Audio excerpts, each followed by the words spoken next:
प्रिय छात्रों, आज इस लेक्चर में हम लोग केमिस्ट्री से संबंधित बात करेंगे।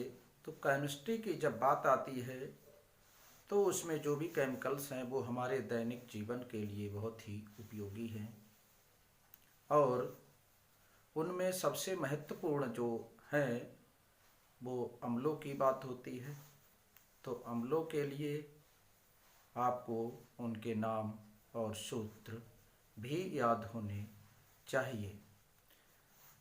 जैसे कोई भी रिएक्शन हम करवाते हैं, अभिक्रिया करवाते हैं, तो अम्लों से अभिक्रिया की बात आती है। तो जब हमें अम्लों के नाम और उनके सूत्र याद नहीं हैं तो हम रासायनिक अभिक्रिया नहीं करवा सकते, या तो उसे हिंदी में लिखें तो हिंदी में बहुत बड़ी लाइन हो जाएगी लिखने पर। इसलिए उनको संक्षिप्त रूप में लिखने के लिए संकेत के रूप में लिखते हैं। उन संकेतों को जब हम यौगिक लिखते हैं तो उनमें कई तत्वों का समूह होता है। तो इस तरह आज इस लेक्चर में कुछ महत्वपूर्ण अम्ल हैं जिनकी टेबल है, जिसे आप याद करेंगे और इसके बाद इसमें कुछ प्रमुख सूत्र हैं। अन्य अम्लों को छोड़कर वह भी आपके बोर्ड एग्जाम में पूछे जाते हैं, तो उन सूत्रों को भी लिखेंगे और उन्हें भी आप याद करेंगे, जिससे 1-2 नंबर में जो भी क्वेश्चन आते हैं उनको आप लिख सकें, सूत्र याद कर सकें। तो आइए, सबसे पहले अम्ल है हाइड्रोक्लोरिक अम्ल, दूसरा है सल्फ्यूरिक अम्ल, तीसरा है नाइट्रिक अम्ल और चौथा है एस्टिक अम्ल और पांचवा है फार्मिक अम्ल, छठा है कार्बोनिल अम्ल और सातवां है फास्फोरिक अम्ल। तो इनके आपको सूत्र याद करने हैं। तो सबसे पहले हाइड्रोक्लोरिक अम्ल का सूत्र होता है HCl, दूसरा है सल्फ्यूरिक अम्ल, तो इसे हम H2SO4 लिखते हैं सूत्र के रूप में, और तीसरा है नाइट्रिक अम्ल HNO3 और चौथा है एस्टिक अम्ल जो कि सिरका इसका स्रोत है, तो इसे लिखते हैं CH3COOH। ये एस्टिक अम्ल का सूत्र है। और फिर आता है फार्मिक अम्ल, इसका सूत्र है HCOH। और कार्बोनिल अम्ल है। तो इस टाइप से इनके भी सूत्र याद होने चाहिए आपको, तो इसे लिख लीजिएगा तब तक।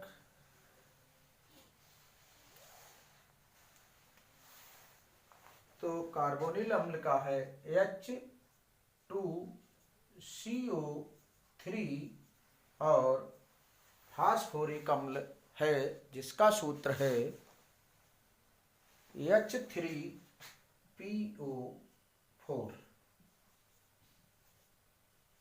तो ये तो इनके रासायनिक सूत्र थे। अब इसी तरह से और भी यौगिक हैं जिनके सूत्र हम लिखने जा रहे हैं, तब तक इनको नोट करेंगे। कुछ यौगिक महत्वपूर्ण, ये अभी हमने बताया था इसी लेक्चर में, सोडियम क्लोराइड जिसका सूत्र है, सोडियम क्लोराइड का NaCl जिसे हम नमक भी कहते हैं, calcium chloride CaCl2, potassium nitrate KNO3 और अमोनियम क्लोराइड नौशादर जिसे व्यवहारिक नाम से जानते हैं NH4Cl। इसके बाद कैल्शियम कार्बोनेट CO3। उसके बाद पोटाश एलम है, ये है K2SO4 इंटू Al2SO4 का होल थ्राइस इंटू 24H2O। ये फिटकरी का सूत्र है और फिटकरी हमारे बहुत ही उपयोगी है। व्यंजक चूर्ण CaOCl2 कैल्शियम ऑक्सीक्लोराइड के नाम से भी हम जानते हैं। ये व्यंजन के लिए काम आता है, ये पानी शुद्ध करने के लिए भी काम आता है।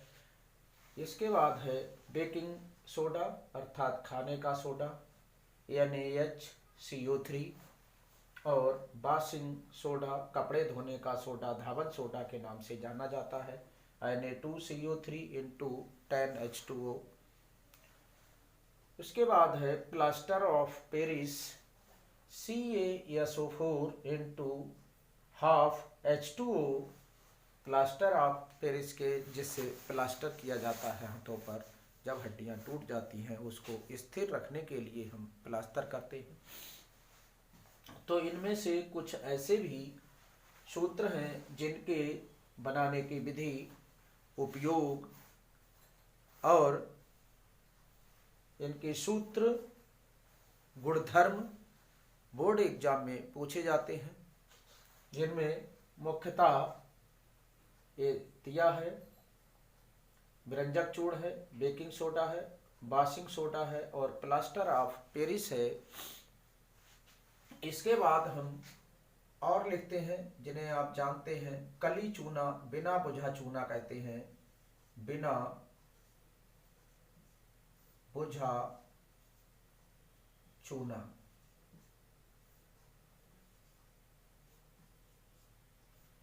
इसका सूत्र है CaO, जो पुताई के काम में आता है।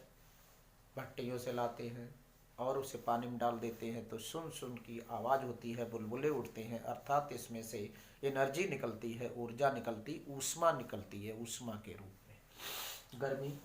तो ये बुझ जाता है चूना जब, तब ये ऊपर पुताई के काम आता है। 12वां है, इसे हम कैल्शियम हाइड्रोक्साइड के नाम से जानते हैं, कैल्शियम हाइड्रोक्साइड।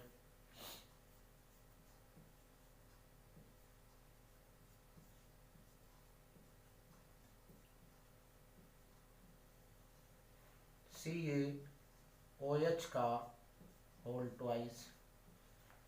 इस प्रकार ये सूत्र हैं, ये बोर्ड एग्जाम में भी इनमें से पूछे जाते हैं।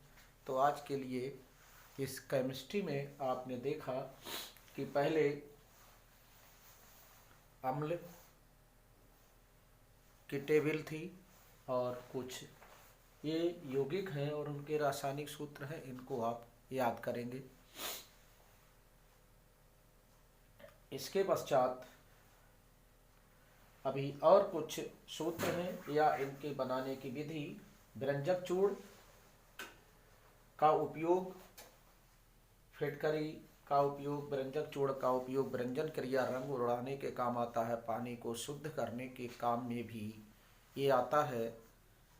जब इसमें पानी में कीड़े हो जाते हैं या कहीं पर काई आ जाती है, जंग आ जाती है, पानी की लेयर जहाँ पर होती है उसमें डाल दें तो वो उतनी काई को साफ कर दिया जाता है और फिसलन वहाँ की दूर हो जाती है। इसी टाइप से शेष तो इसमें आपके पता ही है कि कौन से किस काम में आते हैं। कैल्शियम क्लोराइड है, नमक जानते ही हैं आप सब। ये अमोनियम क्लोराइड है, बहुत महत्वपूर्ण है, ये बहुत आता है बोर्ड के एग्जाम में। तो इस टाइप से इनको आप याद करेंगे, दोनों टेबल्स को और अम्लों को भी, जिससे वह आपको याद हो जाए। और रासायनिक अपक्रिया कराने के लिए इन सूत्रों को याद होना बहुत ही महत्वपूर्ण है। जैसे आपसे कह दिया जाए जिंक की सल्फ्यूरिक अम्ल से अपक्रिया कराई जाती है तो Zn मुक्त होता है, सॉरी H2 मुक्त होती है गैस, और जिंक सल्फेट शेष बच जाता है जो कि हाइड्रोजन गैस बनाने के काम में आती है। जिंक, दानेदार जिंक लेते हैं और उसकी H2SO4 से क्रिया कराई जाती है तो जिंक सल्फेट और हाइड्रोजन गैस बनती है। तो अब आपको H2SO4 का सूत्र नहीं पता होगा, जिंक का नहीं पता होगा, तो आप रासायनिक अपक्रिया नहीं करा सकते। तो आज के लिए इतना ही।